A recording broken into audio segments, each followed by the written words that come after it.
Buenas tardes, mi nombre es Angie Pineda, hago parte del grupo número 2 junto a mis compañeros Nicolás Leaño, Dana Moreno y Nicolás Bayona. A continuación, les daremos a conocer información acerca de las finanzas corporativas. Iniciaremos con un poco de la historia de las finanzas. En el siglo XIX, las finanzas eran un campo diferente a la contabilidad. Sin embargo, a ocasión de la Segunda Revolución Industrial, se tuvieron que unir y ocasionó que muchos empresarios empezaran a prestarle mayor atención al mercado financiero. En 1929 se generó una crisis internacional debido al mal manejo financiero y obligó a las empresas a que le prestaran una mayor atención y tuvieran mayor conocimiento acerca de las finanzas y de la estructura financiera de sus organizaciones. En la época de los 60 se evidenció que muchas empresas estaban entrando en quiebra, lo que ocasionó que se empezaran a implementar el tema de los activos y los pasivos, y de este modo empezó la planificación, el control de las empresas y la implantación del presupuesto, control de capital y la tesorería.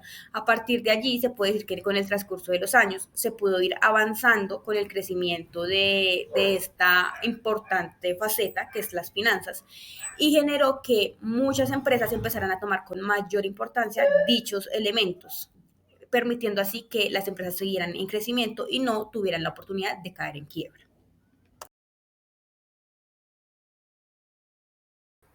Costo de capital. El costo de capital se define como el promedio ponderado de los fondos de la empresa, es decir, la tasa mínima de rendimiento que deben obtener los inversionistas para poder asegurar que el valor de la empresa no disminuya. Es importante tener en cuenta que esto es realizado por Scott Bailey. Encontramos lo que viene siendo los riesgos y rendimientos y para esto se encuentran dos tipos de riesgos, el riesgo único y el riesgo del mercado. El riesgo único se debe tener en cuenta que no es sistemático ni se puede eliminar como puede ser el cambio de gusto del consumidor a un producto o servicio que se esté proponiendo. Asimismo, el riesgo del mercado sí es sistemático, pero igual tampoco se puede eliminar porque este viene siendo como el cambio del nivel de las tasas reales de interés. Estos riesgos se pueden medir por la varianza que sería la viabilidad. Entre mayor varianza, mayor riesgo y mayor inversión. Continuando, encontraremos los componentes del costo de capital, que tienen como fin calcular lo que se debe de determinar de cada uno de ellos. Encontramos las deudas a largo plazo que se componen del interés anual y la amortización del descuento de primas que se calcula con la tasa de interés sobre las deudas menos el ahorro fiscal.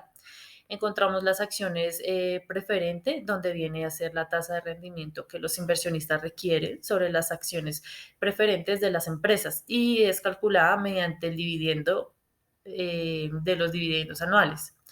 Encontramos los costos de la utilidad de rentabilidad que vienen siendo en la tasa de rendimiento sobre las acciones comunes actuales de una empresa requerida por los accionistas.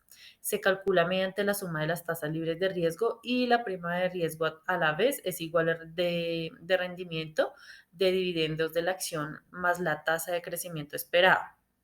Por último, tenemos las nuevas acciones comunes donde tienen similitudes al costo de utilidad retenidas, pero en este caso se incurre principalmente al costo de flotación.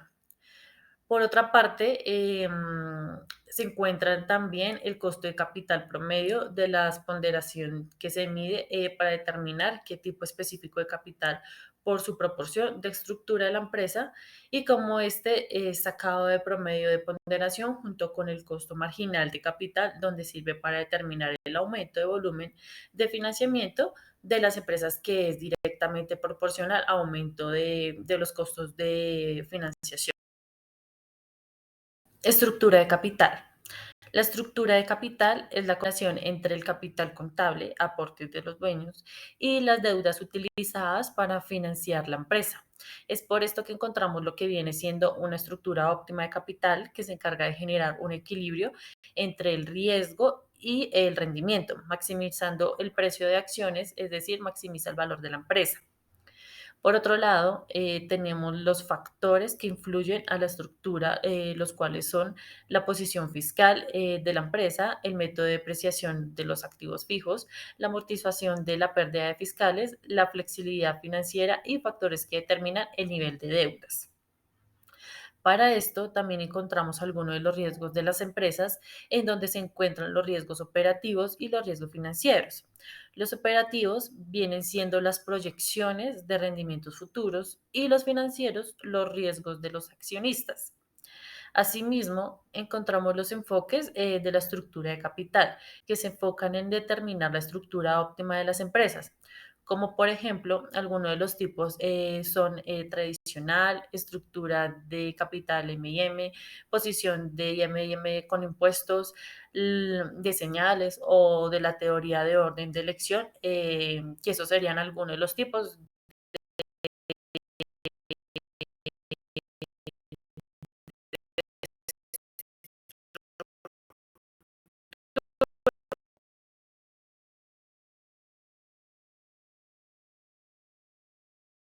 Capital de trabajo. El capital del trabajo es la diferencia que se presenta entre los activos y los pasivos corrientes de la empresa. Los activos circulantes de la empresa son los que esperan convertir en efectivo en menos de un año e incluyen las cuentas de efectivo y los valores negociables e inversiones, cuentas por cobrar y el inventario. Los pasivos circulantes de la empresa incluyen aquellos que se deban cubrir en un plazo menor a un año y son cuentas por pagar, obligaciones financieras y los pasivos acumulados por ser estas las fuentes de financiamiento de corto plazo. Siempre que los activos superen a los pasivos, la empresa tendrá un capital de trabajo neto positivo. La administración de capital de trabajo se refiere al manejo de todas las cuentas corrientes de la empresa, que incluyen todos los activos y los pasivos corrientes. Este es un punto esencial para la dirección y el régimen financiero, y es muy importante administrarlo para poder predecir y controlar los flujos de caja de la empresa, para conocer obviamente el vencimiento de las obligaciones con terceros y las condiciones de crédito de cada uno, y para poder predecir las entradas futuras a caja.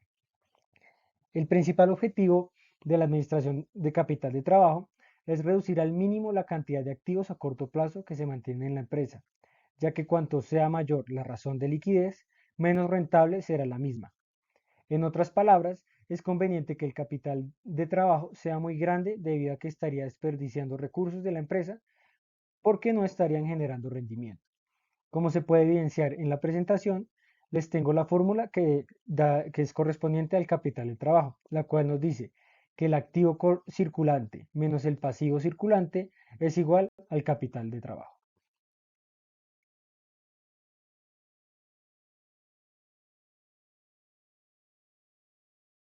El tiempo que tendrá una inversión en recuperar su costo inicial. El periodo de recuperación se calcula dividiendo el costo inicial del proyecto entre los flujos de caja anuales del proyecto. Si el resultado es menor a un límite de tiempo predeterminado o asignado al proyecto, el proyecto se acepta. Estos son unos métodos que se utilizan para determinar la viabilidad del proyecto. Es importante tenerlos claros, tenerlos en cuenta cuando se va a desarrollar estos métodos.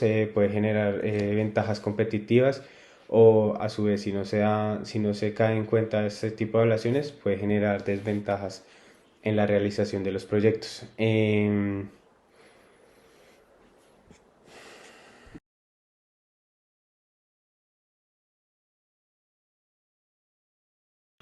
La evaluación del proyecto es una herramienta clave para determinar la viabilidad de una inversión y asegurar que se logren los objetivos deseados en un proyecto.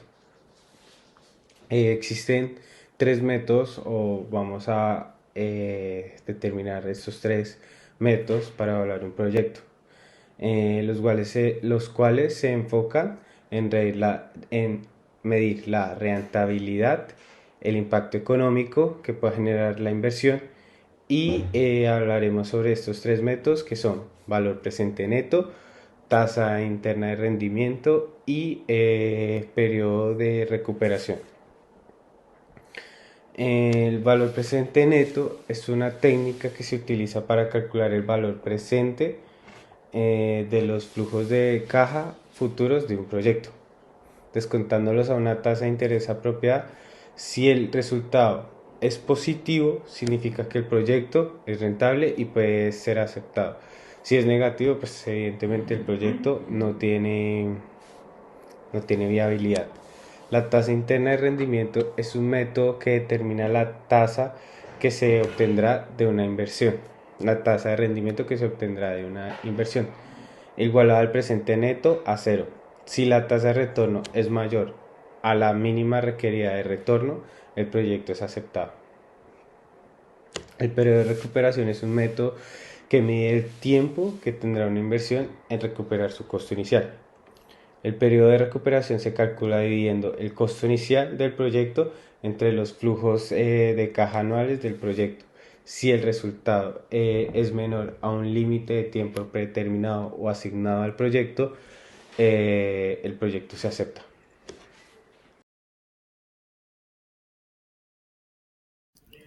Los riesgos en los proyectos suelen ser generados por una mala revisión, por eso hay que tener en cuenta que todo proyecto antes de ser implementado debe pasar por una serie de evaluaciones.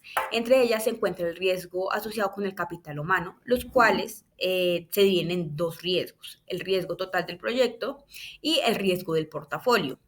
Estos ayudan a medir las posibilidades de que el proyecto al salir al mercado se encuentre en menor expectativa a la que se planeó inicialmente. O pensando ya en rasgos mayores, que el mismo proyecto no genere pérdidas. Un buen medio de evaluar estos posibles riesgos es a través del análisis por simulación, el cual es conocida por ser una herramienta de planeación financiera. Esta herramienta ayuda a medir las variables para que una vez contemos con ellas, podamos obtener la media y la desviación estándar, ayudando de este modo a calcular la probabilidad de que el proyecto tenga un valor neto igual a cero y de este modo no se generen pérdidas a la hora de ser implementados en el mercado.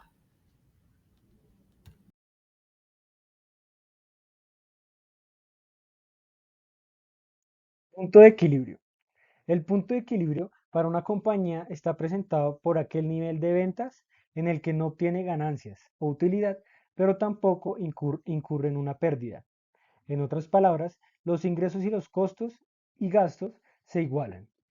Y a continuación, como podemos ver en la diapositiva, se puede expresar en las unidades de producto o en pesos de ventas. Como lo dice la fórmula a continuación, los gastos fijos se dividen entre el precio de venta en venta menos el gasto variable. Por ejemplo, si tenemos gastos fijos de 1.600.000, lo dividimos en 400, que es correspondiente al precio de venta, menos 240, que es un gasto variable. Eso nos daría un punto de equilibrio de 10.000 unidades.